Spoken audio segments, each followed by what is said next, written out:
तर राज्यसेवेचा पर्यावरण घेऊ आपण. तर त्याआधी आपल्याला एक 5 मिनिटं PYQ विषयी सांगतो. ठीक आहे. आपल्याला एक्झॅक्टली माहीत पाहिजे की नेमकं पेपरची डिमांड काय. तर 2024चा क्वेश्चन आहे. राष्ट्रीय उद्यानं जोड्या लावायला पडलेला आहे. पण आता आपल्याला सगळेच पाठ करायचे का? जवळपास 100च्या वर आहेत ते. तर त्यात ऑप्शनमध्ये चेक करायचं. आता भारत विचारले, त्यात ऑप्शनमध्ये जिम कार्बेट आहे. ठीक आहे. आता जिम कार्बेट काय आहे? तर आपल्या इथलं पहिलं आहे. त्याच्यानंतर त्याचा अजून एक ऑप्शनमध्ये ऑस्ट्रेलियाचं ग्रेट बॅरियर रीफ. आता आपण जेव्हा मॅप रिडिंग करतो तेव्हा जगातलं सर्वात मोठं कोरल चं तिथं ऱ्हास होते ना, तर त्याच्यावरून आपल्याला ते लक्षात राहून जातं, ग्रेट बॅरियर रीफ. ठीक आहे. आणि जेव्हा आपण जिओग्राफीचा अभ्यास करतो, खसदरी पाहतो. ठीक आहे. तर तिथं ग्रँड कॅनियन म्हणून आहे. ठीक आहे. ग्रँड कॅनियन USAचे. ठीक आहे. आणि मग एक इक्वेडॉरचं आहे गॅलापागोस. तर ते आपल्याला नाही आलं तरी दोनच पर्यावरण आपलं सॉल्व्ह होऊन जातं. ठीक आहे. तर राष्ट्रीय उद्यान आपल्यासाठी महत्त्वाचे. तर तुम्ही मागच्या 5 वर्षाची जर क्वेश्चन पेपर पाहिले, राष्ट्रीय उद्यान सगळे तर पाठ होत नाहीत कोणाच्यानं. ठीक आहे. तर नॉर्थ साईडला प्रत्येक ऑप्शनमध्ये नॉर्थ साईडचं एक तरी असतं. मग ॲटलिस्ट एक तर महाराष्ट्र रिलेटेड पाठ ठेवायचे आणि नॉर्थ साईडचे सगळे पाठ ठेवायचे. मग बाकीचे येत नसले तरी चालते. मग पहिलं कोणतं, सर्वात मोठं कोणतं, सर्वात छोटं कोणतं, या टाईपचे पण क्वेश्चन बनतात. ठीक आहे. आता हे जे 24चा क्वेश्चन आहे प्रिलिमचा, जिम कार्बेट, तर ते पहिलं आपल्या इथलं स्थापन झाली. त्याच्यामुळे त्याच्याहून 2 पर्याय आपले इलिमिनेशन होतात. ठीक आहे. आणि ऑस्ट्रेलियाचं जर माहीत असलं तर आपला तो क्वेश्चनच सॉल्व्ह होऊन जातो. ठीक आहे. आणि बाकीचे जे क्वेश्चन आहेत तर ते एक बायोडायव्हर्सिटीवर होता. पण जनरल क्वेश्चन जे की ज्यानं जिओग्राफीचा अभ्यास केलाय त्यांना पण क्वेश्चन सॉल्व्ह होतो. ठीक आहे. त्याच्यानंतर एक करंटवर होता. सफर जी काही संस्था आहे एअर क्वालिटीच्या रिलेटेड. ठीक आहे. जे काय अहवाल सादर करते तर त्याची रँकिंग विचारली होती.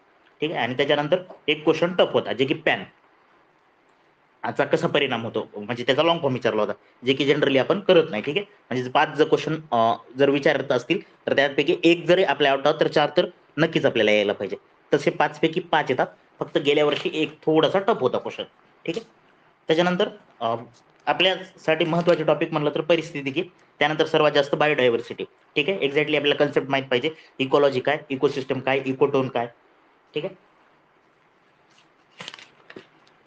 पर्यावरण परिस्थिती, मग त्याच्यामध्ये आपल्याला महत्त्वाचे पॉईंट म्हटलं तर जे काय नंबर ऑफ पिरॅमिड. ठीक आहे. म्हणजे पिरॅमिडचे जे काही टाईप्स असतात, नंबर पिरॅमिड, बायोमास पिरॅमिड, त्याच्यानंतर जे काही जाळं, फुडवे, त्याच्यानंतर जैवविविधतेमध्ये एक हे क्वेश्चन विचारला होता, अल्फा, बीटा, गॅमा हे कशाचे प्रकार आहेत.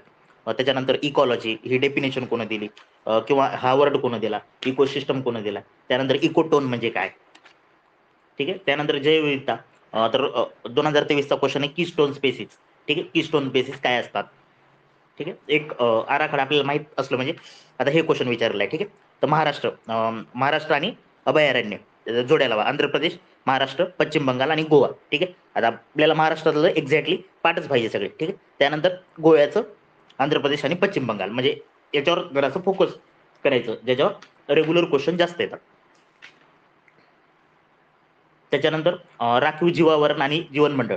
ठीक आहे. त्याचं कसा टोन असतो, म्हणजे ते काय काय होत जातं. त्याच्यानंतर अजून एक क्वेश्चन आहे 2021चा, मानस अभयारण्य, केवलदेव, बांदीपूर आणि इंद्रावती. ठीक आहे. मग असं जर आपण पाहायला गेलो तर आपल्याला कळून जातं की जास्तीत जास्त याच्यावर फोकस केला जातो पर्यावरणामध्ये. ठीक आहे. त्याच्यानंतर डबल पुढचा क्वेश्चन, भगवान महावीर. आता हे रिपीट आहे, एक 2022ला पण भगवान महावीर जे गोव्यात आहे त्याच्यावर क्वेश्चन आहे. त्याच्यानंतर 2021ला पण क्वेश्चन आहे. ठीक आहे. म्हणजे PYQ तर आपले एकदम स्ट्रॉंग पाहिजे. PYQतला तो क्वेश्चन कसाच चुकला नाही पाहिजे. ठीक आहे. त्याच्यानंतर प्रोजेक्ट. ठीक आहे. प्रोजेक्टवर क्वेश्चन आहे, जे काय आज मी ते टाकलो तर त्याच्यावर त्याचं क्रम लावा म्हणून पडलेला आहे. 2016चा क्वेश्चन, की सिंह प्रकल्प, व्याघ्र प्रकल्प, गेंडा आणि मगर, तर यांचे इयरनुसार क्रम लावा. ठीक आहे. त्याच्यानंतर त्याच्या ऱ्हासाची कारणे. आता कारणे मिरणे मी काय तर सांगत बसत नाही, कारण ते कारणे जनरल असतात. आपण जिओग्राफीचा अभ्यास केल्यावर ते आपल्याला कळून जातं. एक्झॅक्टली आपण जेवढे काही कन्सेप्च्युअल क्लिअरिटी आणायचा प्रयत्न करू याच्यातून. त्यानंतर पोल्युशन चालू होते. मग पोल्युशनवर एकदम जनरल क्वेश्चन असतात. जर फॅक्च्युअल क्वेश्चन जर पडलाच तर एक्झॅक्टली कोणता गॅस आहे तर त्याच्यावर क्वेश्चन पडतात. म्हणजे CFC झालं, HCF झालं, किंवा मिथाईल क्लोरोफॉर्म झालं, जे काही हे काही वायू वगैरे असतात तर त्याच्यावर एक्झॅक्टली माहीत पाहिजे. मग बाकीचे जनरल क्वेश्चन असतात, कारणे द्या वगैरे, ते तर आपल्याला म्हणजे करायची पण गरज नाही, ते आपल्याला असाच क्वेश्चन येऊन जातो. त्याच्यानंतर संस्था महत्वाच्या आहेत एन्व्हायरमेंटमध्ये आपल्याला. त्याच्यानंतर कायदे, ठीक आहे, ऍक्ट्स, म्हणजे जे काय आपले पर्यावरणा रिलेटेड बेसल कन्व्हेन्शन वगैरे, रोटरडॅम करार किंवा सीबीडी, या प्रकारचे कायदे जे काय तर ते पण आपल्यासाठी एकदम महत्त्वाचे आहेत. आणि त्यांचं इयर आणि एक्झॅक्टली 2 मुद्दे त्याचे की एक्झॅक्टली त्या कायद्यामध्ये नेमकं काय झालेलं आहे. ठीक आहे, तर एवढा आपला सिलेबस आहे. ठीक आहे, तर कायद्यामध्ये आपण कार्टाजेना, नागोया, सीबीडी, ठीक आहे, सिटीज, सीएमएस, त्यानंतर स्टॉकहोम करार, जागतिक वारसा करार, क्योटो प्रोटोकॉल, व्हिएन्ना करार, आणि जे काय ओझोनचं आहे आपला, ठीक आहे, मॉन्ट्रियल करार. तर हे एवढं सगळं इन्व्हायरमेंटमध्ये याच्या बाहेर जर एवढं जर आपण पक्क केलं तर 5 पैकी 4 तर फिक्स होतात, 5ही होतात, पण एखादा जर गेलाच तर गेला. ठीक आहे, तर आपण एकदम बेसिक पासून चालू करू.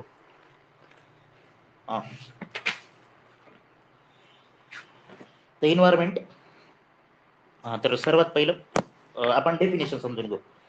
तर पर्यावरण म्हणजे काय, तर पर्यावरण म्हणजे काय, तर हे फ्रेंच शब्द आहे आणि कार्लाईन यांनी हा शब्द दिलेला आहे. तर याची व्याख्या काय, आपल्या सभोवताली सर्व जे काय सजीव आणि निर्जीव, म्हणजे त्याला आपण बायोटिक किंवा अबायोटिक म्हणतो. ठीक आहे, या घटकांचा समावेश पर्यावरणामध्ये होतो. ठीक आहे, आता यात आपण कशाचा स्टडी करतो, त्यात त्याचा रासायनिक, भौतिक, जैविक याच्या घटकातील जे काही इंटर रिलेशन होतात तर त्याचा आपण स्टडी केला जातो. त्याच्यानंतर पर्यावरणाचे घटक, आता पर्यावरणाचे 2 घटक असतात. ठीक आहे, एक असतात बायोटिक आणि एक असतात अबायोटिक, त्यालाच आपण जैविक आणि अजैविक म्हणतो. आता जैविक म्हणजे काय, जे सजीव आहे. ठीक आहे, आता सजीव 2 प्रकारचे, एक वनस्पती आणि एक प्राणी. आता वनस्पती का, आपण याचा डिफरन्स काय केलं प्राणी आणि वनस्पती, तर का तर वनस्पती जे असतात ते ॲटोट्रॉप्स असतात, म्हणजे स्वतःचं अन्न स्वतः तयार करत असतात.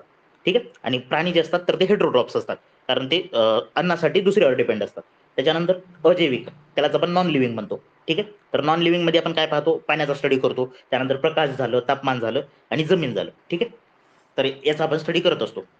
तर स्टार्टिंगला इकॉलॉजी आणि इकोसिस्टम. आता इकॉलॉजी म्हणजे काय, जैविक आणि अजैविक घटकाचा परस्पर त्यांचा काय संबंध आहे त्याचा स्टडी ज्याच्यात केला जातो त्याला आपण काय म्हणतो, इकॉलॉजी म्हणतो. आता इकॉलॉजी जे शब्द आहे तर याच्यावर क्वेश्चन आहे. ठीक आहे, हे केले यांनी दिलेलं आहे. ठीक आहे, म्हणजे शब्द रिटर्न नाही दिलेला आहे, जी काय कन्सेप्ट आहे तर ती हे केलं नाही दिलेली आहे. ठीक आहे, हे दोन्ही जर फरक लक्षात ठेवायचा, ऑप्शन मध्ये जर आलं तर शब्द दिलेला आहे रिटर्न आहे आणि संज्ञा जी आहे तर ती हे केलं नाही दिलेली.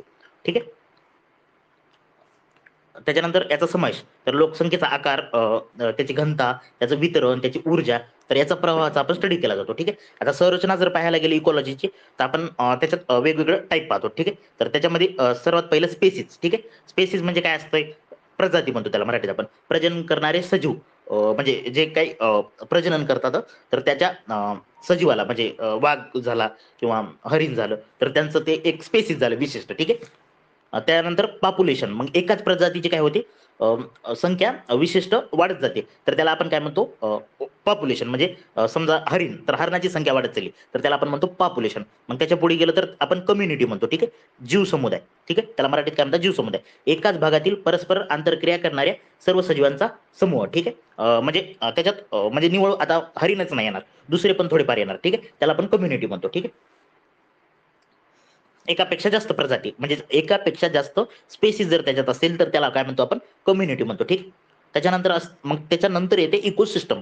मग इकोसिस्टम म्हणजे काय, मग आता आपण स्पेसिस वाढल्या. ठीक आहे, मग आता याच्यात काय होतं, जैविक आणि अजैविक म्हणजे नॉन लिव्हिंग पण आलं, म्हणजे एक मिनिट, एक मिनिट,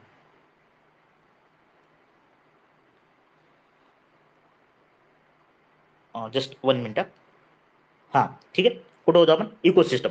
तर इकोसिस्टम जे आहे तर पर्यावरणातील जैविक आणि अजैविक. ठीक आहे, तर त्याला म्हणतो आपण म्हणजे जैविक अजैविक म्हणजे सगळं चालं. समजा आपण त्याचं एक्झाम्पल पृथ्वी जरी घेतलं तरी चालते, म्हणजे निर्जीव पण पाहिले आपण, सजीव पण पाहिले. ठीक आहे, मग त्याच्यापेक्षा पुढची कन्सेप्ट बायोम. आता बायोम म्हणजे काय, खूप मोठ्या प्रादेशिक परिसंस्था असते, त्याच्यात विशिष्ट ठिकाणी विशिष्ट गुणधर्मामुळे अस्तित्वात येणारी जैविक विविधता आढळते. ठीक आहे, म्हणजे जसं जे काय आपण टुंड्रा प्रदेश म्हणतो, जे काय एकदम थंड वातावरण असतं तिकडे, किंवा टैगा, तर याला आपण काय म्हणतो, बायोम म्हणत असतो.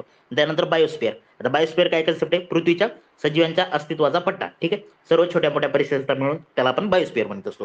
ठीक आहे, मग त्यानंतर आता इकॉलॉजीचे प्रकार, तर 2 प्रकार पडतात इकॉलॉजीचे, एक असते ॲटो इकॉलॉजी आणि एक असते सिनो इकॉलॉजी. ठीक आहे, ॲटो इकॉलॉजी, सिने, आता दोघात फरक काय, ॲटो म्हणजे काय, एखाद्या विशिष्ट प्रजातीचा किंवा त्यालाच आपण स्पेसिसचा अभ्यास केला जातो, त्याला म्हणतो आपण ॲटो इकॉलॉजी. ठीक आहे, आणि सिने इकॉलॉजी म्हणजे काय, एखाद्या विशिष्ट कम्युनिटीचा अभ्यास केला जातो. आता कम्युनिटी म्हणजे काय, मी आता सांगितलं, कम्युनिटी म्हणजे काय, एकाच भागातील परस्पर क्रिया करणाऱ्या सर्व सजीवांचा समूह. मग कम्युनिटीमध्ये फक्त बायोटिक येईल. ठीक आहे. आता याच्यात नॉन बायोटिक नाही येणार. नॉन बायोटिक कुठं आलं आपल्याला? इकोसिस्टम मध्ये आलं. इकोसिस्टम मध्ये आपण बायोटिक प्लस अबायोटिक. ठीक आहे. तर याला म्हणलं आपण इकोसिस्टम. पण कम्युनिटी म्हणजे काय? फक्त बायोटिक. मग सिनो इकॉलॉजी म्हणजे काय? एखाद्या विशिष्ट कम्युनिटीचा जेव्हा आपण स्टडी करतो, ठीक आहे, म्हणजे सजीवांचा, तर त्यालाच आपण काय म्हणतो? सिनो इकॉलॉजी म्हणतो. हा. त्याच्यानंतर पुढची दोन पुढची संज्ञा इकोसिस्टम. आता इकोसिस्टम जे तर त्याच्यात काय तर आर्थर टान्सले नावाचे शास्त्रज्ञ आहेत. तर त्यांनी एक डेफिनेशन दिली. ठीक आहे. आता याच्यावर क्वेश्चन आहे, तर ते कोणा काय म्हणलं एक विशिष्ट लक्षात कीवर्ड नुसार जरी लक्षात राहिलं तरी आपला क्वेश्चन सॉल्व्ह होऊन जातो. ठीक आहे. आता आर्थर ट्रान्सले काय म्हणले? जैविक आणि अजैविक घटक व पर्यावरण यातील आंतरसंक्र जे काही आंतरक्रिया असतील तर त्याच्यातून तयार होणारी व्यवस्था जी असते तर त्याला आपण काय म्हणतो? इको सिस्टम म्हणतो. ठीक आहे. त्यानंतर टेलर आले. मग टेलरनं काय म्हणलं? ऑल द रिलेशन आणि all the organism in their environment, म्हणजे ऑल शब्द जर आला तर आपण टेलर म्हणून टाकायचं. ठीक आहे. त्यानंतर ओडम. ओडम काय म्हणला? निसर्ग परिसंस्थेच्या संरचनेचा, म्हणजे स्ट्रक्चरल शब्द एवढा लक्षात ठेवायचा. ठीक आहे. ओडम म्हणलं तर स्ट्रक्चरल. ठीक आहे. परिसंस्थेच्या संरचनेचा व कार्याचा अभ्यास म्हणजे काय?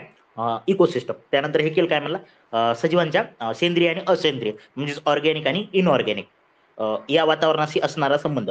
तर असं कोण डेफिनेशन दिली इकोसिस्टमची? केलं. आता एक कीवर्ड लक्षात एवढंच लक्षात ठेवा. ट्रान्सले म्हणलं तर जैविक अजैविक. ठीक आहे. Biotique abiotic. टेलर म्हणलं तर ऑल लक्षात ठेवायचं. त्यानंतर ओडम म्हणलं तर स्ट्रक्चरल लक्षात ठेवायचं. स्ट्रक्चरल कार्याचा अभ्यास. ठीक आहे. आणि हे केलं म्हणलं तर ऑर्गॅनिक आणि इनऑर्गॅनिक. ठीक आहे. तर हे इकोसिस्टमच्या डेफिनेशन ज्याच्यावर PYQ दोनदा आहे. ठीक आहे. त्याच्यामुळे ते पाठच पाहिजे आपल्याला. ठीक आहे. त्यानंतर मग आता इकोसिस्टम म्हणजे काय? तर परिस्थितीचा अभ्यासाचे एकक आहे. ठीक आहे. जे काय आपली परिस्थिती आहे. ठीक आहे. तर त्याच्या अभ्यासाचं एकक आहे. ठीक आहे. मग त्याचं कार्य अन्न साखळीचे ऊर्जेचे वहन, त्याच्यानंतर जे काही पोषण मूल्याचे चक्र असतात म्हणजे आपण त्याला न्यूट्रिशन सायकल म्हणतो. कार्बनच्या वगैरे त्या ज्या सायकल असतात. ठीक आहे. तर ते पहा ना. त्यानंतर परिसंस्थेची संरचना. ठीक आहे. म्हणजे त्याला आपण स्ट्रक्चर म्हणतो. ठीक आहे. परिसंस्था म्हणजे इकोसिस्टम. ठीक आहे. आता इंग्रजीमध्ये आता परिसंस्था नाही म्हणत मी, इकोसिस्टम शब्द वापरतो. जरा ते बरं पडतं, नाही कन्फ्युज होऊन जातं. ठीक आहे. आता स्ट्रक्चर त्याचं, तर स्ट्रक्चर एक असतं जैविक आणि एक असतं अजैविक. ठीक आहे. आता जैविक जर पाहायला गेलं तर जैविक आपण 3 गटामध्ये मोडतो. ठीक आहे. एक असतं प्रोड्युसर, एक असतं कंझ्युमर आणि एक असतं डिकम्पोजर. आता प्रोड्युसर, कंझ्युमर आणि डिकम्पोजर हे सगळे काय असतात? लिव्हिंग असतात. ठीक आहे. आता प्रोड्युसर काय असतात? दोन टाईपचे असतात. एक असतात फोटो ऑटोट्रॉपिक्स आणि एक केमो ऑटोट्रॉपिक्स. फोटो म्हणजे काय? लाईट. ठीक आहे. आणि लाईट पासून म्हणजे आपण काय म्हणतो त्याला? वनस्पती म्हणजे जे स्वतःच अन्न स्वतः तयार करतात. ठीक आहे. लाईट पासून ऊर्जा घेऊन, तर त्याला काय म्हणतो आपण? Photo autotrophs. ठीक आहे. मग प्लांट वगैरे प्रोटिस्टा त्याच्यात येतात. ठीक आहे. आणि केमो ऑटोट्रॉपिक म्हणजे काय? जे म्हणजे असे सजीव जे की असेंद्रिय पदार्थापासून अन्न बनवतात. ठीक आहे. असेंद्रिय पदार्थापासून त्याचं कन्व्हर्जन करून अन्न बनवतात. कसं? तर H2S बॉन्ड ब्रेक करतात ते आणि त्याच्यापासून त्यांचं ते खायचं अन्न तयार होतं. ठीक आहे. तर हे प्रोड्युसरचे दोन टाईप झाले. ठीक आहे. एक फोटो आणि एक केमो. त्यानंतर दुसरा टाईप भक्षक, त्यालाच आपण कंझ्युमर म्हणतो. ठीक आहे. तर हे परपोषी असतात.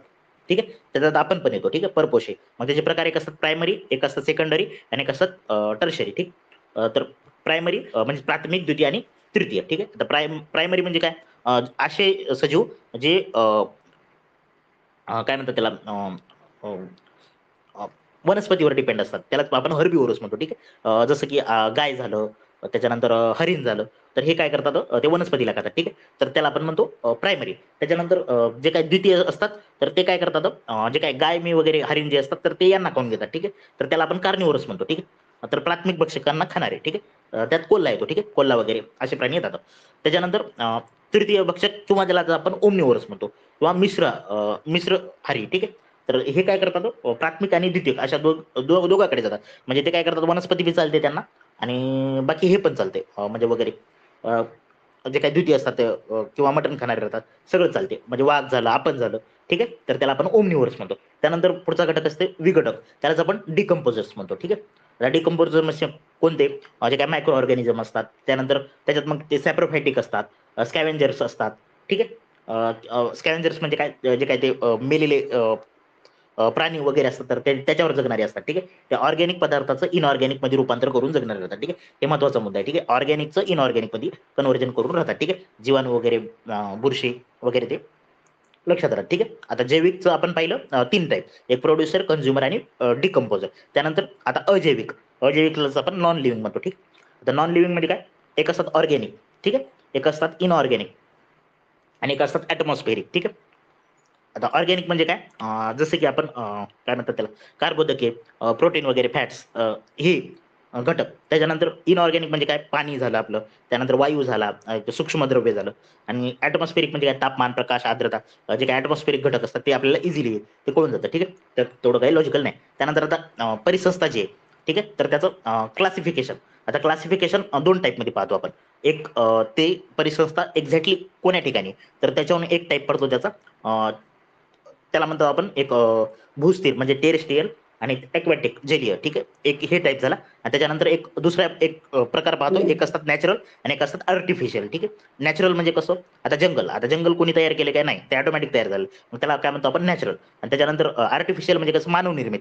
मग मानव निर्मित आपण शेती करतो, आता शेतीमध्ये पण पूर्ण एन्व्हायरमेंट तयारच व्हायले, ठीक आहे, तयार तर व्हायले, पण ते काय ऑटोमॅटिक झालेले का नाही, तर ते आपण मानवानं तयार केलेले, ठीक आहे. तर ते आर्टिफिशियल झालं, ठीक आहे. परिसंस्थेचे दोन टाईप, एक नॅचरल आणि एक आर्टिफिशियल, ठीक आहे. आणि त्याच्यात एक्झॅक्टली कुठे आहे, त्याच्यावरून एक टेरेस्ट्रियल आणि एक ॲक्वॅटिक, कारण आपल्या इथं दोनच जागा आहेत, एक जमीन आणि एक पाणी. मग पाण्यात पाण्यात जे असते ते समजा एकदम गोड्या पाण्यात येईल, किंवा भूस्थिर जे असतील तर जंगले, गवताळ प्रदेश, खूप वेगवेगळे टाईप येतात त्यात. म्हणजे वाळवंट येतो त्याच्यात, पर्वत, तिथली जैविकता जी असते ती वेगळी असते, घाट झालं, त्याच्यानंतर बर्फाचा एरिया झाला, हे सगळं टेरेस्ट्रियल मध्ये येते. आणि जलीय मध्ये काय येते, गोड्या आणि खाऱ्या पाण्यातले वगैरे, ठीक आहे. त्याच्यानंतर बायोम्स, ठीक आहे. आता बायोम्स, बायोम्स म्हणजे काय, तर जैविक आणि अजैविक घटक यातील जे काय आंतर क्रियामधून बनवणारी जीवसमुदाय असतात. मग त्याला तापमान, पर्जन्य यावर देखील त्यांचं म्हणजे मॅटर ठरतं, म्हणजे ते कसं जगणार, त्याच्यात अडॅप्टेशन काय काय होणार.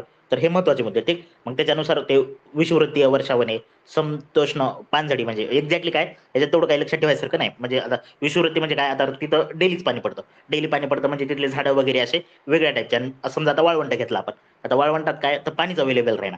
मग पाणी अवेलेबल राहीना तर तिथलं ट्रान्सपिरेशन करायसाठी ते जे काही पान असतात तर ते पानाचं रूपांतर काट्यामध्ये केलं राहते का, तर जास्त ट्रान्सपिरेशन झालं तर ते झाड कसं जगल, मग ते अडॉप्ट केलं राहते त्यांनी स्वतःला, ठीक आहे. मग ते त्या टाईपचं. त्याच्यानंतर तैगावणे, टुंड्रावणे. आता टुंड्रावणे कुठे आढळतात आपल्याला, समजा 3600 मीटरपेक्षा जास्त उंचीवर आढळतात ते, म्हणजे एक हाय लॅटिट्यूड वर जे ठिकाण असतं, तर त्या ठिकाणी आपल्याला टुंड्रावणे पाहायला भेटतात, ठीक आहे. मग वनस्पती बेसिकली तिथं लायकेन्स वगैरे. आता लायकेन्सला आपण हे महत्वाचं पॉईंट पण आहे, जे की काय म्हणतात त्याला, पोल्युशन इंडिकेटर म्हणून पण ओळखतो का, तर जिथं लायकेन्सची संख्या कमी व्हायला लागते, मग तिथं ते पोल्युशन हे होतं, म्हणजे पोल्युशन झालं म्हणून आपण समजवतो, ठीक आहे. इंडिकेटर पण पाहतो, ठीक आहे. त्यानंतर सेवाना, सेवाना म्हणजे काय, जिथं मीडियम रेंजमध्ये पाणी पडतं, ठीक आहे. समजा आफ्रिका किंवा ऑस्ट्रेलिया या ठिकाणी जास्त पाणी पडत नाही, तिथं आपल्याला सेवाना टाईपचे आढळतात. हे जोड्याला वाला एक बरं राजेश्वरीला क्वेश्चन पण आहे, पण ते जिओग्राफीच्या अँगल आहे, ठीक आहे. तर मॅप रिडिंग ज्या दिवशी घेईल तर त्या दिवशी ते कव्हर करून देतो, ठीक आहे. त्यानंतर वाळवंटे. आता वाळवंटेचं काय असते, एकदम कमी पाणी असते, एकदम कोरडं असते. त्यानंतर वनस्पती जर पाहायला गेला आपण, तर काटेरी वनस्पती सगळे येतात, कारण ते पाण्याचं रूपांतर काट्यामध्ये झालेलं असते, ठीक आहे. मग निवडुंग वगैरे, बाबूळ, झुडपं एकदम, तर ते तिथं आपल्याला पाहायला भेटतं, ठीक आहे. आणि प्राणी जनरली तिथं सरपटणारे पाहायला भेटतात आपल्याला वाळवंटामध्ये. त्यानंतर परिसंस्थेचे प्रकार, ठीक आहे. आता टेरेस्ट्रियल, टेरेस्ट्रियल मध्ये जंगले वगैरे, ते सांगलो, जंगले पाहायला भेटतात. मग जंगलानुसार बी टाईप पडतात, म्हणजे आपण समशीतोष्ण, उष्णकटिबंधीय, पानझडी वने वगैरे, तर ते आपल्याला जिओग्राफीमध्ये कळून जातं. वाळवंटाचं लक्षात ठेवायचं, दोन टाईप पडतात, एक असतात शीत वाळवंट आणि एक असतात उष्ण वाळवंट, ठीक आहे. आता शीत जर पाहायला गेलं आपल्या इथं, तर लडाखमध्ये आहे, ठीक आहे. लडाखमध्ये शीत वाळवंट आहे.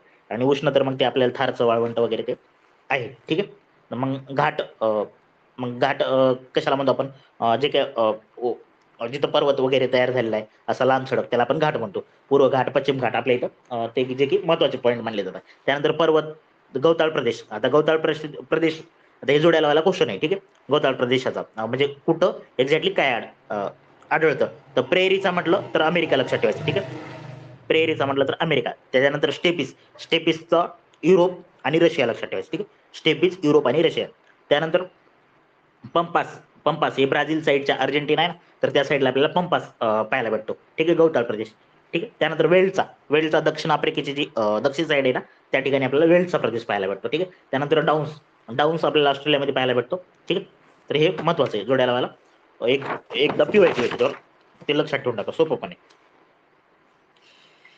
त्यानंतर आता जलीय परिसंस्था. ठीक आहे, आता जलीय परिसंस्था काय असते, तर एक असते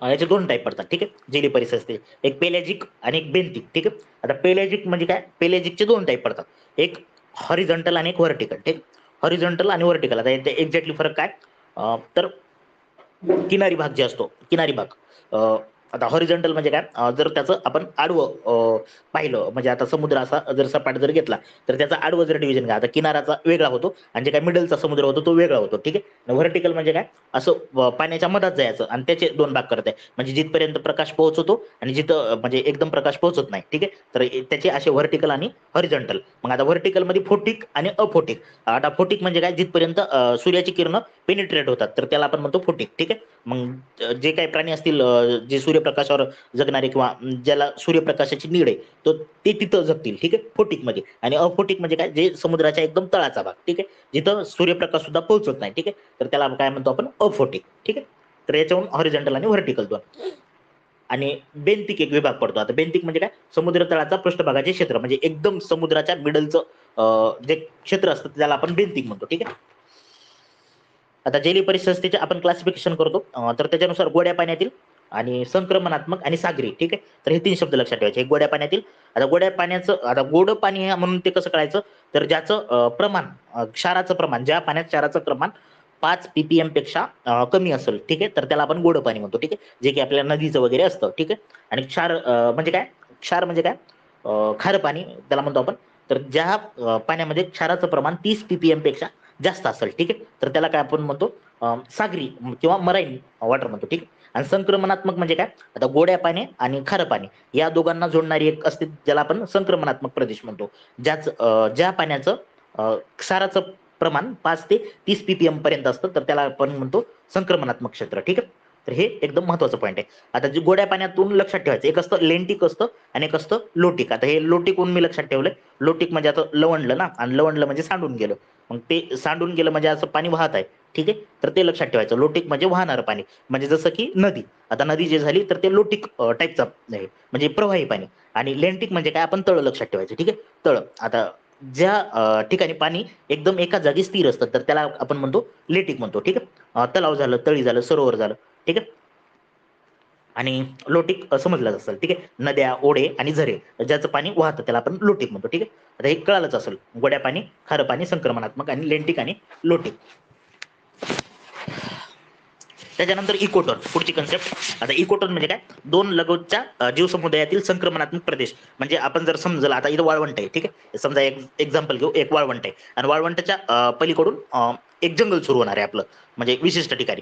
पण त्या दोघांच्या मिडलला, म्हणजे वाळवंट संपतानी आणि जंगल स्टार्ट होताना त्याच्या एक रेंजवर एक परिसंस्था उभं टाकलेली असते. म्हणजे कसं, की आता वाळवंटातले काही प्राणी तिथं जातात. ठीक आहे, म्हणजे जंगल साईडला, आणि जंगलातले जे प्राणी असतात तर ते वाळवंटा साईडला याचा प्रयत्न करतात. मग त्या मिडलला जे प्राणी असतात ते दोन्ही गोष्टीसाठी सर्वायवल राहतात आणि तिथं काही नवीन पण प्राणी अडॉप्ट होतात. तर त्याला काय म्हणतो आपण, इकोटोन. म्हणजे दोन लगतच्या जीव समुदायातील संक्रमणाचा जो प्रदेश असतो त्याला आपण इकोटोन म्हणतो. याच्यावर आपल्याला PYQ आहे. ठीक आहे, झोन ऑफ टेन्शन म्हणतो. ठीक आहे, आणि सगळ्यात जास्त काय म्हणतात त्याला, स्पेसिस आपल्याला तिथं वेगवेगळ्या प्रमाणात पाहायला भेटतात. का तर आपल्याला तिथं वाळवंटातल्या पण दिसणार आहेत आणि आपल्याला जंगल, आता हे एक्झाम्पल घेतलं, एक्झॅक्टली तसं नसतं. वाळवंट आणि जंगल चिटकून नसतं. ठीक आहे, हा याचं बेस्ट एक्झाम्पल म्हणलं तर आपण जमीन आणि समुद्र चालू होतो तिथं, त्याच्या मिडलला जे संस्था तयार होते तर त्याला आपण इकोटोन म्हणतो. ठीक आहे, यात सगळ्यात जास्त जैविकता आढळते, हे सगळ्यात महत्वाचा कीवर्ड आहे. त्यानंतर दोन जीवसमुदायात जे काही विविध प्रजातीचे जैविकता असते तर याच्यात आढळते. ठीक आहे, त्यानंतर सीमा परिणाम, त्यालाच आपण एज इफेक्ट म्हणतो. ठीक आहे, लिमिटपेक्षा जास्त जैविकता जिथं आढळते त्याला आपण एज इफेक्ट म्हणतो. ठीक आहे, त्यानंतर काही प्रजाती अशा असतात ज्या इकोटोन मध्येच वाढत असतात. ठीक आहे, तर त्याला आपण एंडेमिक स्पेसिस म्हणतो. ठीक आहे, हे महत्वाचं फॅक्ट आहे. ज्या प्रजाती फक्त इकोटोन मध्ये जगतात त्याला आपण एंडेमिक म्हणतो. मग त्या दोन प्रकारचे असतात, एक नैसर्गिक आणि एक असतात मानवनिर्मित. ठीक आहे, आता नैसर्गिक आणि मानवनिर्मित. तर मानवनिर्मित म्हणजे कसं, शेती आणि जंगल यातील जे काही संक्रमण, म्हणजे आपण शेती करतो आणि शेतीच्या पलीकडून जंगल चालू होणार आहे तर त्याला काय म्हणतो आपण, मानवनिर्मित म्हणतो. ठीक आहे, तर याच्या संक्रमणात जे भाग असतो. त्यानंतर याची उदाहरणे जर पाहायला गेलं तर खारफुटीची वने, आता खारफुटीची वने जे पाहायला गेलं तर ते इकोटोनचं एक्झाम्पल आहे बेस्ट. ठीक आहे, जिथं जमीन, समुद्र यातील संक्रमणात मग भाग असतो. ठीक आहे. त्यानंतर वनातील पाण्याचा प्रवाहाचा जे काही किनारा असतो तिथं पण आपल्याला इकोटोन पाहायला भेटतो. त्यानंतर जंगल आणि गवताळ प्रदेश जिथं चालू होतो. ठीक आहे. तिथं पण आपल्याला त्याला इकोटोन. याचे फायदे काय असतात? ऍडव्हान्टेज जर पाहायला गेलं, जैविकता वाढते. त्यानंतर बफर झोन, ठीक आहे, म्हणून कार्य करतात. ठीक आहे. इकोटोन काय करतात? बफर झोन म्हणून कार्य करतात. त्यानंतर हवामान बदलाचे इंडिकेटर्स असतात. ठीक आहे. त्यानंतर जनुकाचे प्रभावी वहन करतात. ठीक आहे. तर हे महत्वाचे फॅक्टर. त्यानंतर जैविक सहसंबंध, आता हे महत्वाचं फॅक्ट आहे. याच्यावर एकदा क्वेश्चन पण आहे. ठीक आहे. आता हे लक्षात ठेवायचं. म्युच्युअलिझम म्हणजे काय? आता म्युच्युअलिझम, आता समजा दोन प्रजाती आहेत. ठीक आहे. दोन प्रजाती आहेत वेगवेगळ्या. ठीक आहे. तर दोघांचा जे फायदा व्हायला म्हणजे एकामुळे दुसऱ्याला फायदा व्हायला, जसं की लायकेन. आता लायकेन मध्ये काय असते? एक बुरशी असते आणि एक शैवाल असतं. मग ते बुरशी काय देते? त्याला आधार देते. आणि शैवाल काय देतं? त्याला अन्न तयार करून देतं. ठीक आहे. मग याला काय म्हणायचं? म्युच्युअलिझम. ठीक आहे. त्यानंतर एक असतं कमेन्सिलिझम. ठीक आहे. कमेन्सिलिझम म्हणजे काय? एकाला फायदा आहे आणि एकाला म्हणजे नुकसान नाही, म्हणजे फायदा नाही पण नुकसान पण नाही. ठीक आहे. तर त्याला आपण कमेन्सिलिझम म्हणतो. ठीक आहे. जसे की आपण शेणातील किडे. ठीक आहे. म्हणजे शेणाला काही प्रॉब्लेम नाही, पण ते किड्याला ऍडव्हान्टेज भेटतं. ठीक आहे. त्यानंतर शिकार. ठीक आहे. आता शिकार म्हणजे काय? आता शिकारमध्ये एका प्रजातीचा फायदा असतो आणि एका प्रजातीचा घाटा असतो, जसं की वाघ आणि हरण. ठीक आहे. त्यानंतर कॉम्पिटिशन. आता कॉम्पिटिशन मध्ये काय असतं? दोघाचा एक घाटा असतो. ठीक आहे. कारण ते एकूण एकाला मारायच्या जीवावर उठलेले असतात. ठीक आहे. त्याच्यामुळे ते कॉम्पिटिशन मध्ये लॉस असतो. त्यानंतर पॅरासिटिझम. पॅरासिटिझम म्हणजे काय असतो? एकाचा फायदा असतो आणि एकाचा घाटा असतो. ठीक आहे. मानवातील रोगकारक जीवाणू, म्हणजे आपल्यात जे काही जीवाणू जातो, तर ते आपल्याला त्याचा फायदा काही नाही पण घाटा खूप होतो. ठीक आहे. त्यांचा फायदा होतो. आणि अमेन्सेलिझम म्हणजे काय? एकांचा घाटा आहे आणि एकाचा काहीच फायदा नाही. ठीक आहे. म्हणजे एकाचा घाटा आहे म्हणजे लॉस व्हायला, म्हणजे कसं? आता जंगल आहे, आता जंगलात खूप मोठमोठाले झाडं वाढले. ठीक आहे. आणि त्याच्या खाली छोटे छोटे रोपटे येणार होतं. आता ते झाडं वाढले म्हणून सूर्यप्रकाश त्यांना भेटणंच गेलाय. मग सूर्यप्रकाश जर त्यांना भेटत नसेल तर ते छोटं झाड वाढत नाही ना. आता त्या मोठ्याचा फायदा पण नाही काही, पण खालच्याचा नुकसान होत आहे. ठीक आहे. तर त्याच्यामुळे ते अमेन्सिलिझम म्हणायचं. ठीक आहे. म्युच्युअलिझम दोघांचा फायदा, कमेन्सिलिझम एकाचा फायदा एकाचा काहीच घाटा नाही. त्यानंतर पेरेडिशन, त्याला आपण शिकार म्हणतो, एकाचा फायदा एकाचा लॉस. त्यानंतर कॉम्पिटिशन, दोघांचा पण लॉस. आणि अमेन्सिलिझम म्हणलं तर एकाचा लॉस आणि एकाला काहीच फायदा नाही, म्हणजे ते काहीच बिनकामाचं. ठीक आहे. तर हे समजलं असं. त्यानंतर परिसंस्थेचे 3 मूलभूत घटक असतात. ठीक आहे. एक असतात जैविक, एक असतात अजैविक आणि एक असतात ऊर्जा, म्हणजे त्यालाच आपण बायोटिक, अबायोटिक आणि एनर्जीवाले म्हणतो. ठीक आहे. आता परिसंस्थेची अ, ग गतिशीलता. आता गतिशीलता जर पाहायला गेलं, त्याच्या घटक मध्ये आपण अन्न साखळी, अन्न जाळी, पोषणाचे स्तर, ऊर्जेचा प्रवाह, पर्यावरणाचा मनोरा आणि जैव भू रासायनिक चक्र. ठीक आहे. आता हे दोन कन्सेप्टवर रेग्युलर क्वेश्चन येतो. एक असतो फूड वेब आणि एक फूड चेन. ठीक. त्याच्यात काय फरक आहे आपण ते पाहू एक्झॅक्टली. ठीक आहे. आता एका ऊर्जा विनिमय स्तराकडून दुसऱ्या ऊर्जा विनिमय स्तराकडे जे काही ऊर्जेचं संक्रमण होत असतं. ठीक आहे. तर त्याला काय म्हणतो आपण? अन्न साखळी म्हणतो. ठीक आहे. त्यालाच आपण फूड चेन म्हणतो. ठीक आहे. त्याचं एक्झाम्पल जर पाहायला गेलं, समजा आता गवत. आता गवताला कोण खातं? नागतोडा. नागतोडाला कोण खातं? पाल.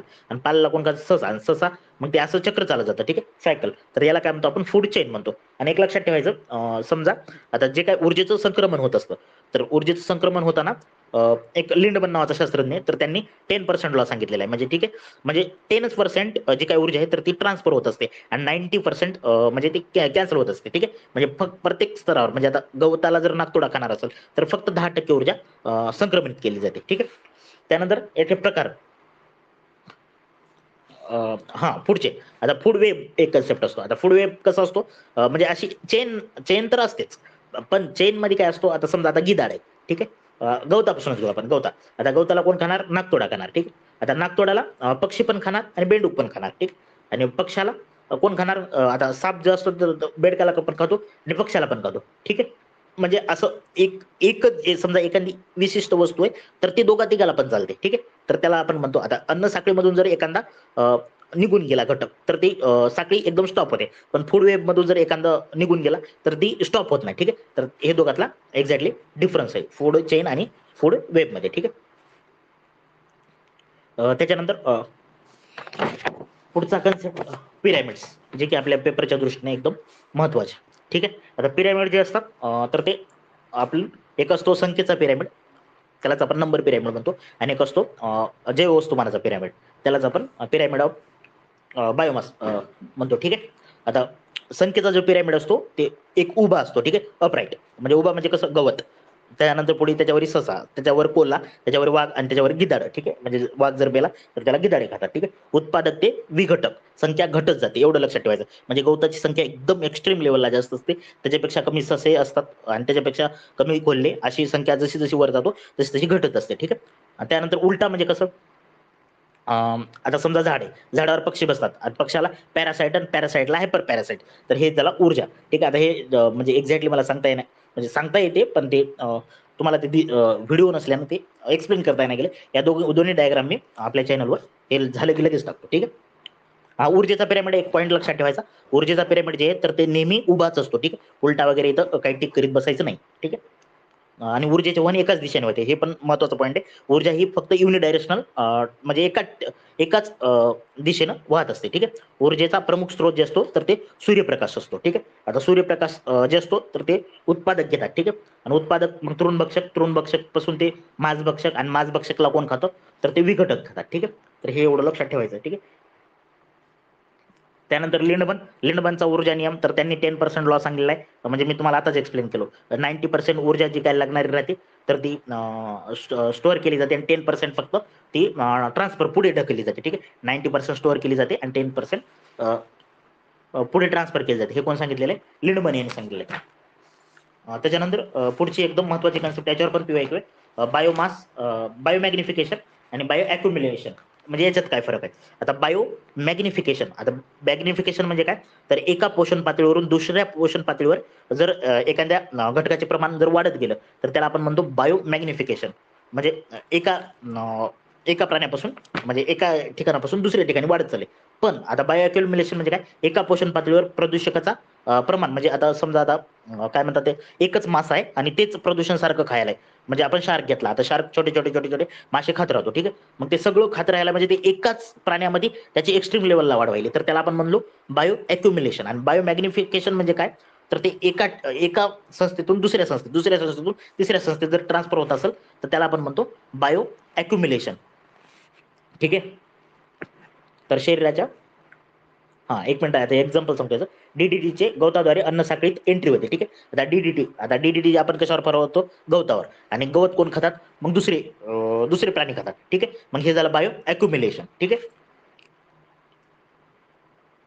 त्याच्यानंतर आता बायोमॅग्निफिकेशन, आता टिकून राहणार असावं, म्हणजे जर बायोमॅग्निफिकेशन यासाठी प्रदूषकात एक्झॅक्टली गुणधर्म काय असावा लागतो, तर तो टिकून राहणार असावा, म्हणजे त्याचं लाईफ पिरियड जे असतात तर तो जास्त पाहिजे. त्यानंतर स्निग्ध पदार्थात द्रावणीय असावा, म्हणजे जे काही फॅट सोल्युबल असावं. ठीक आहे, त्याच्यानंतर शरीरांतर्गत अवनती आणि उत्सर्जनाचा दर शून्य असावा. ठीक आहे, म्हणजे त्याची शरीराच्या मध्ये समजा आता एखादं विष आहे आणि ते शरीरात गेले पण ते ऱ्हास पावले तर ते तसं नाही चालणार, म्हणजे शरीरात ते दीर्घकाळ टिकणार असावं. ठीक आहे, आणि पाण्यात इनसोल्युबल असावं, जर पाण्यात सोल्युबल झालं तर ते म्हणजे मग पाण्यावर ते बाहेर पडलं जाईल ना, ते त्याचे गुणधर्म आहेत. ठीक आहे, त्याच्यानंतर अविनाश, पुढचा कन्सेप्ट अविघटनशील प्रदूषके. आता अविघटनशील प्रदूषके कोणते, जड धातू. आता जड धातू मध्ये आपण पारा पाहतो. आता पारा, आता एक पीवायक्यू आहे, हे रोग एक्झॅक्टली लक्षात ठेवा. पाराहून मिनामाटा नावाचा रोग होतो, हेच पीवायक्यू आहे आपला. ठीक आहे, पारा मिनामेटा.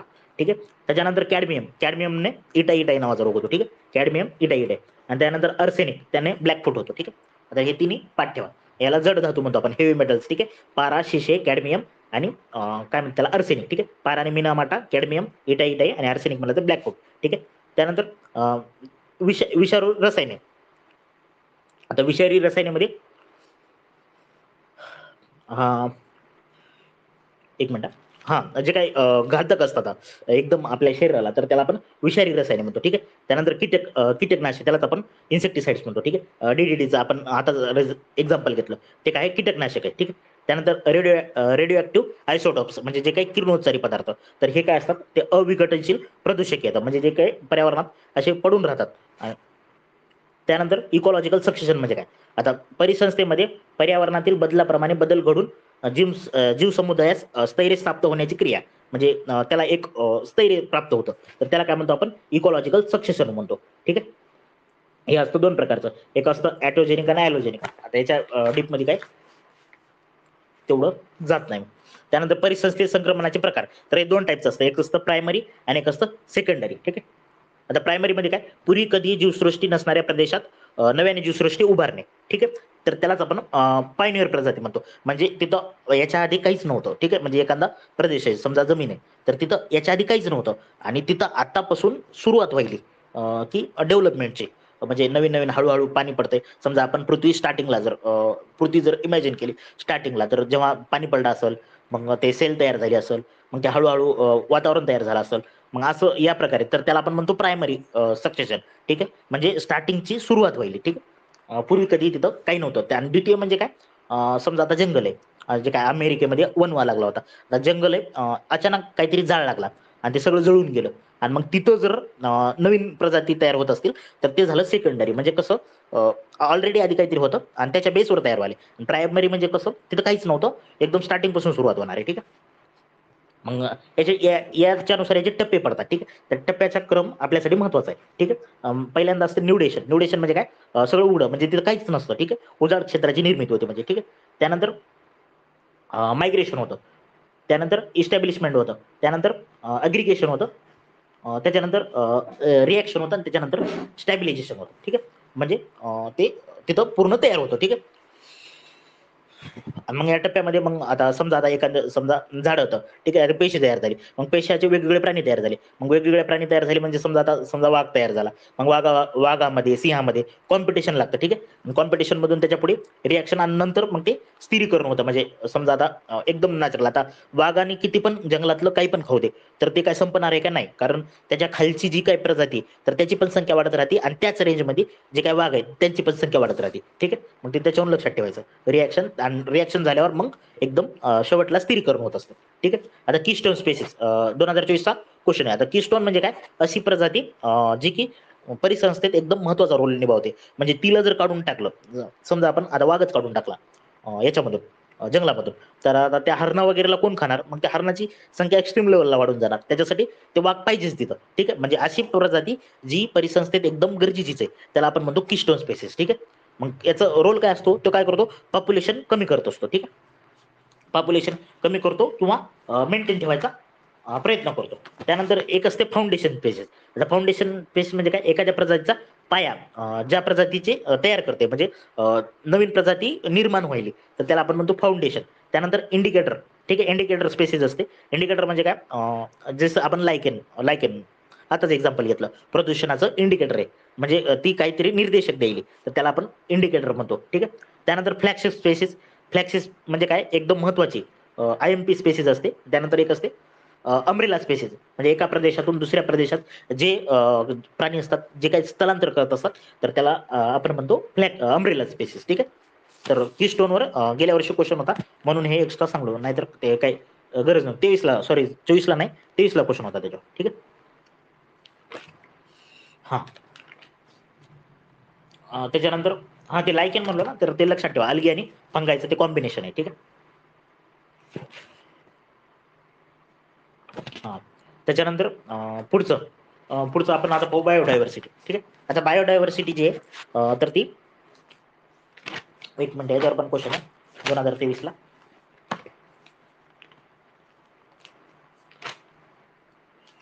समजत आहे काय मला, एक बार सांगा बरं, नाही तर मी एकटाच बोलत बसेल.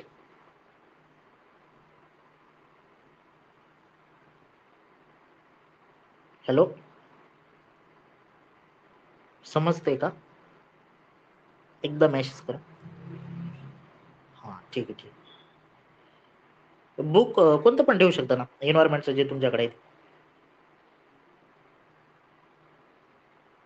ठीक ठीक आहे, चालतं, घेऊ का. ठीक आहे, चालू करतो.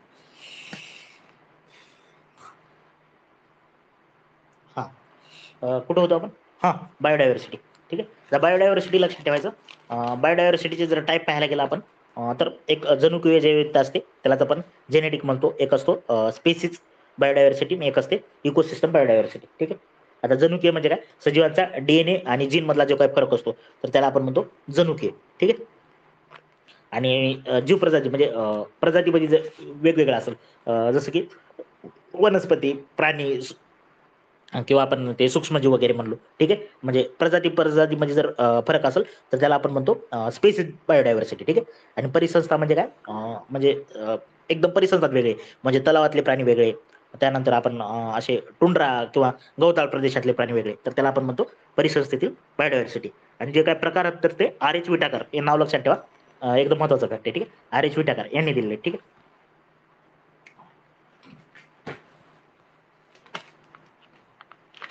हा आर एच विटाकर यांनी दिलेले. तर जैविकता जे काही शब्द आहे तर ते वॉल्टर रोजेन यांनी दिला. ठीक आहे, तर हे मला सांगायचं होतं, हे तिथं लिहिलं नाही मी. ठीक आहे, आर एच विटाकर लक्षात ठेवायचं टाइप्स. आणि जर जैविकता शब्द विचारला तर वॉल्टर रोजेन, कारण इन्व्हायरमेंटला सायंटिस्टवर जरा जास्त फोकस केलं जातं. ठीक आहे, वॉल्टर रोजेन शब्द म्हटलं तर. ठीक आहे, त्यानंतर आर एच विटाकरने त्याने मोजमाप केलं. मग त्यांनी सांगितलं 2 घटकाद्वारे मोजली जाते, एक प्रजातीची समृद्धता. ठीक आहे, आणि प्रजातीची समानता. ठीक आहे, मग त्याच्यानुसार त्याचे टाईप पडलेले आहेत. ठीक आहे, जे की आपला PYQ होता, अल्फा डायव्हर्सिटी, बीटा आणि गॅमा. अल्फा म्हणजे काय, एखाद्या विशिष्ट क्षेत्रामध्ये जे काही परिसंस्था आहे तर तिथली प्रजातीची संख्या जर आपण काउंट करत असेल तर त्याला म्हणतो आपण अल्फा बायोडायव्हर्सिटी. ठीक आहे, लक्षात आलं का, एखाद्या विशिष्ट क्षेत्रामध्ये परिसंस्थेत प्रजातीची विशिष्ट संख्या जर आपण त्याची काउंट करत असू त्याला आपण म्हणतो अल्फा बायोडायव्हर्सिटी. त्यानंतर बीटा म्हणजे काय, 2 किंवा अधिक प्रजातीची परिसंस्थेमधील विविधतेची तुलना करत असतो आपण, म्हणजे कंपॅरिझन. म्हणजे या प्रजातीमध्ये आणि या प्रजातीमध्ये जर परिसंस्थेच्या कंपॅरिझन करत असतो आपण त्याला, तर आपण बीटा म्हणतो. आणि गॅमा म्हणजे काय, एका प्रदेशातील विविध परिसंस्थेतील एकूण विविधतेचे मोजमाप. ठीक आहे, म्हणजे एकच ठिकाण म्हणजे एकच प्रदेश विशिष्ट आणि तिथल्या वेगवेगळ्या परिसंस्थेतील एकूण टोटल काउंट केलेले म्हणजे किती विविधता, म्हणजे किती वेगवेगळ्या टाईपचे तिथं प्राणी वगैरे आढळतात. ठीक आहे, तर त्याला आपण म्हणतो गॅमा. ठीक आहे, अल्फा बीटा गॅमा. अल्फा म्हणजे एका विशिष्ट प्रजातीचं, बीटा म्हणजे 2 किंवा अधिक प्रजातीचं, आणि गॅमा म्हणजे काय, विविध प्रजातीतील एकूण विविधतेचे मोजमाप केलं जातं. ठीक आहे, तर हे आपल्या दृष्टीनं महत्वाचं आहे. ठीक आहे, आता जगात एक मेगा बायोडायव्हर्सिटी सेंटर आणि बायोडायव्हर्सिटी हॉटस्पॉट. ठीक आहे, आता बायोडायव्हर्सिटी हॉटस्पॉट किती आहेत, 35 होतं. ठीक आहे, आणि मेगा किती होतं, 17 होतं. हे दोन्ही पाठ ठेवा. ठीक आहे, आता जे जे काही 35 होतं म्हणजे हॉटस्पॉट. ठीक आहे, बायोडायव्हर्सिटी, तर त्यातले भारतात 4 होतं. ठीक आहे, आता भारतातले तर ॲटलिस्ट 4 पाठ करा. ठीक आहे, एक हिमालय आपलं, त्यानंतर इंडो म्यानमार, त्यानंतर पश्चिम घाट. आता इंडो म्यानमार कसं येते ते जे काय आपलं समुद्र आहे त्याच्या रिलेटेड आपल्या अंडर येते, म्हणजे आपला अंदमान निकोबार आहे ना त्या साईडला, इंडो म्यानमार साईडला. तर ते अंदमान आणि आसामचा भाग वळता समजा आपण आसाम जर सोडलं म्हणजे नॉर्थ ईस्ट भारत, तर ते तिथं येतं. ठीक आहे, इंडो म्यानमारमध्ये. त्यानंतर तिसरी पश्चिम घाट आपला. ठीक आहे, जे हॉटस्पॉट तिसरा कोणता, पश्चिम घाट, जे जे की आपल्या श्रीलंकेचा पण समावेश होतो. ठीक आहे, हे त्यानंतर पुढचं सुंदरलँड, त्यालाच आपण निकोबार बेटे म्हणतो. ठीक आहे, मग निकोबार बेटे इंडोनेशिया आणि ते पुढे सिंगापूर साईडला. ठीक आहे, तर हे 4 लक्षात ठेवायचे, हिमालय, इंडो म्यानमार, पश्चिम घाट आणि सुंदरलँड. हे आपल्यातले 4 भारतात जे काही जगात 35 जे आहेत त्यापैकी भारतातले 4. ठीक, आणि हे एक लक्षात ठेवायचं, जे काय जे हॉटस्पॉट असतात तर त्याच्यात पॉलिटिकल एरिया काउंट केला जात नाही. ठीक आहे, त्याचे निकष काय असतात, म्हणजे ते कसं भेटतं, तर त्यासाठी जे काही स्पेसेस असतात तर त्याची रिचनेस असली पाहिजे, म्हणजे संपन्नता, म्हणजे जास्त लेवलला स्पेसेस असल्या पाहिजे. त्यानंतर स्थान विशिष्ट प्रजातीची संख्या असली पाहिजे तिथं. त्यानंतर धोक्याची पातळी किंवा 70% ऱ्हास झालेला पाहिजे, म्हणजे तिथल्या प्रजाती 70% ऱ्हास होत आलेली. ठीक आहे, तर ती तेव्हा जे हॉटस्पॉट म्हणून त्याला टॅग भेटतो. ठीक आहे, आता मेगा बायोडायव्हर्सिटी. मेगा डायव्हर्सिटी म्हणजे काय, 17 देश. याच्यात लक्षात ठेवायचं पॉलिटिकल एरिया काउंट केला जातो. ठीक आहे, पॉलिटिकल एरिया, आणि याचा निकष 2 होतं, एक स्पेसिस रिचनेस आणि डिग्री ऑफ एंडेनिझम. आता हॉटस्पॉट काय असतो, महासागरी आरोग्यासाठी महत्वाची क्षेत्र असतात. ठीक आहे, मग डिक्लेअर बाय कोण करतो ते, IUCN आणि मिशन ब्ल्यू. ठीक आहे, हे दोघं जण डिक्लेअर करत असतात हॉटस्पॉट जे असतात, तर ते IUCN लक्षात ठेवायचं. मग हिंदी महासागरातील अंदमान निकोबार, लक्षद्वीप वगैरे, चागोस बेटे, मालदीव, तर ते डिक्लेअर केलेले आहेत हिंदी महासागरातले. ठीक आहे, हॉटेस्ट हॉटस्पॉट एक असतो कन्सेप्ट जगात 8, तर त्यातले भारतातले 2, एक इंडो म्यानमारवाला आणि एक पश्चिम घाटवाला. ठीक आहे, एवढं जरी लक्षात ठेवलं तरी खूप, याच्यापेक्षा जास्त डिटेल मला तर वाटते नाही जाणार. ठीक आहे, आता जे ऱ्हासाची कारणे, आता ऱ्हास वगैरे काही सांगत नाही मी, कारण ते जनरल, म्हणजे आपल्याला ते क्वेश्चन जरी पाहिला तरी समजून जाते. पोल्युशन न होतो, शिकार न होतो, किंवा संसाधनाचा जर आपण म्हणजे एक्स्ट्रीमली रिसोर्सेस तिथलं मायनिंग वगैरे करून काढून घेतलं तर ते त्याचा ऱ्हास होत असतो. ठीक, हा, भारताची जैविकता तर 24.62%, ठीक आहे, 24.62%. जंगल आणि वृक्षाचे जे क्षेत्र आहे आपल्यात, ठीक आहे, किती 24.62, जे काय वन अहवाल आहे 2 वर्षाखाली आलेला, तर त्याच्यानुसार लक्षात ठेवायचं, ठीक आहे, 24.62%. त्यानंतर 7 ते 8% नोंदी असलेल्या प्रजातीपैकी वाटा आहे, ठीक आहे. म्हणजे जगात जितक्या काही नोंदी असलेले प्रजाती आहेत त्याचे 7 ते 8% वाटा आपल्या इथल्या, ठीक आहे. त्यानंतर आपले पॉप्युलेशन हे तर आपल्याला माहितच आहे 17.60%, ठीक आहे, 17.60%. त्याच्यानंतर आपण पक्षाच्या बाबतीत 9वा क्रमांक आहे आपला, सस्तन प्राण्याच्या बाबतीत 7वा आहे, आणि सरपटणारे जे काही प्राणी असतात त्याच्या बाबतीत आपला 5वा क्रमांक, ठीक आहे. सरपटणारे 5वा, सस्तन 7वा आणि पक्षी 9वा, ठीक आहे. त्याच्यानंतर महत्वाचे ऍक्ट, ठीक आहे. ऍक्ट आपल्या पेपरच्या दृष्टीनं पण जास्त महत्वाचे आहेत. ऍटलिस्ट इयर तरी, जास्त त्याच्यामधलं काही जरी माहित नसलं तरी इयर तरी आपल्याला माहित पाहिजे, ठीक आहे. तर 1927 आहे इंडियन फॉरेस्ट ऍक्ट, ज्याची की मी टाकलो फोटो पण. 1972 आहे wild life protection act. 74 water pollution act. 80 forest conservation act. 81 air आहे. त्यानंतर 86 एन्व्हायरमेंटल प्रोटेक्शन ऍक्ट. 88 सेकंड राष्ट्रीय वन धोरण आहे, जे पहिला कधी आलतं तर 1952 आलतं. 2002 आपला जैविकता ऍक्ट आहे. त्यानंतर 2006 forest right act. 2010 national green tribunal, NGT म्हणतो, ठीक आहे. त्यात पहिला देश ऑस्ट्रेलिया, न्यूझीलंड आणि इंडिया, ठीक आहे. आणि 2016 कॅम्प ऍक्ट आहे, ठीक आहे. आता जैविकते रिलेटेड जे काही करार आहेत ते आपल्या दृष्टीनं महत्वाचे आहेत, जे की वसुंधरा परिषद भरली होती आपली 5 जून 1992 ला, ठीक आहे, रिओ दी जेनेरो येते. तर त्याचा अंमल कधी झाला? 1993 पासून. आता हे जे काय आपण शाश्वत विकास टॉपिक करतो तर त्याच्यात पण दिलेलं आहे, ठीक आहे. त्याच्यात पण येतं हे सगळं, ठीक आहे. मग दोन्हीच्या दृष्टीने लक्षात ठेवा. तर याचे डेटवर क्वेश्चन आहेत दोनदा, ठीक आहे. तर अंमल 1993, ठीक आहे. त्यानंतर भारताने मंजुरी दिली 1994 ला. हेडक्वार्टर त्याचं कॅनडा मॉन्ट्रियल येते, आणि त्याचे जे काही मेंबर आहेत ते 194 होतं, ठीक आहे. आता जे काय जैविकता करार आहे 1992 तर त्याचा उद्देश काय? जैविकता संवर्धन करणं आणि फायद्याचे समान वाटप करणं, ठीक आहे. हे लक्षात ठेवायचं. सगळ्यात एक लक्षात ठेवायचं, जैविकतेचे संवर्धन करणं, ठीक. त्याच्यानंतर या अंतर्गत कायदा येतो कोणता? करार येतात 2, ठीक आहे. एक असतो काय कार्टाजेना आणि दुसरा येतो नागोया, ठीक आहे. आता कार्टाजेना जे ज्याचा उद्देश काय तर जनुकी आणि संशोधित जीवाच्या स्थानांतराचे नियंत्रण करणं, म्हणजे ज्याचं काही स्थानांतर त्याला काय म्हणतो आपण इकडे जेनेटिक मॉडिफाईड, ठीक आहे. तर त्याचं काय करणं नियंत्रण करणं, ठीक आहे. तर त्याला आपण म्हणतो कार्टाजेना प्रोटोकॉलमध्ये येतं, ठीक आहे. जे की 1999 आहे, ठीक आहे. डेट पण लक्षात ठेवायची, फेब्रुवारी 1999, ज्याचा अंमल 2000 मध्ये झाला आहे. त्यानंतर नागोया जे प्रोटोकॉल आहे तर ते 2010 आहे, ज्याचा अंमल झाला 2014 ठीक आहे. आणि त्याचं काय म्हणजे उद्देश काय त्याचा? बेनिफिट शेअरिंग इक्विटेबल ऍक्सेस, ठीक आहे. आणि हे नागोया कुठे आहे शहर? तर ते इथं आहे आपलं जपान. त्याच्यानंतर जैविकता संदर्भात करार, तर त्या सिटीज करार आपल्यासाठी महत्वाचा आहे. सिटीज करार म्हणजेच काय? एक minute. Convention of institutional trade in endangered species of wild flora and fauna, ठीक आहे. तर याचा संमत झालेला 1963 आणि अंमल आलेला 1975. जिनेवा स्वित्झर्लंड इथे त्याचं हेडक्वार्टर आहे, ठीक आहे. मग याचं काम काय? आंतरराष्ट्रीय व्यापारास आळा घालणे, ठीक आहे. आणि देशांतर्गत व्यापाराच्या या करारामध्ये बंधन आहे, म्हणजे देशातल्या देशात जर काही होत असेल तर काही प्रॉब्लेम नाही, पण इंटरनॅशनल लेवलला झालं नाही पाहिजे. त्यानंतर CMS आहे, convention on migration species and wild animal, ठीक आहे. तर बोन करार म्हणून पण आपण त्याला ओळखतो, ठीक आहे, बोन कन्व्हेन्शन, ठीक आहे. तर त्याचा अंमल 1983, हेडक्वार्टर त्याचं बॉन जर्मनी येते, आणि युनायटेड नेशन एन्व्हायरमेंट प्रोग्रामद्वारे तो संचालित आहे, ठीक आहे. त्याच्यानंतर व्हिएन्ना करार. आता व्हिएन्ना करार जे आहे तर ते कशासाठी आणला होता? तर ते जे काही CFC आहे, क्लोरोफ्लोरो कार्बन, तर ते कमी करण्यासंबंधी तो करार आणला होता, पण तो बंधनकारक नव्हता, ठीक आहे. जो की 1985 आहे, ठीक आहे. मग तो बंधनकारक नव्हता म्हणूनच आपल्याला कोणता आणावा लागला? मॉन्ट्रियल करार आणावा लागला, कारण ते थांबतच नव्हतं प्रदूषण, ठीक आहे. त्यासाठी मग आपण मॉन्ट्रियल आणला. कधी आणला? 1987 ला आणला. ज्याचा अंमल 1989, त्याच्यावर पण क्वेश्चन आहे. मला वाटते 16 सप्टेंबर काहीतरी ओझोन डे म्हणून साजरा करतो, त्याच दिवशी करार हे करार आलेलं त्याच्यामुळेच ते साजरा करतो, ठीक.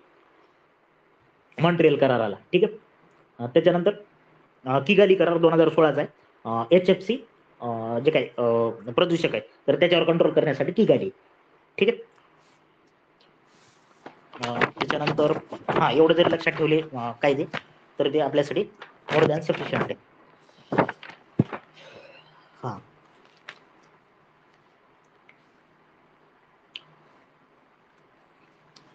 हा, त्याच्यानंतर पुढचं काय राहिलं आता याच्यातलं?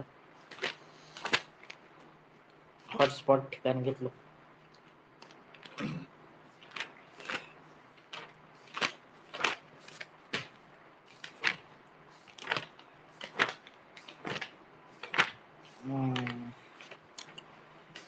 सुपोषण, प्रदूषण. प्रदूषण आपण उद्या घेतलं चालेल का? 2 करू लेक्चर, आज नाही व्हायचं. तुम्ही सांगा. आणि घ्याच म्हणल्या तर घेतो, तसं काही प्रॉब्लेम नाही.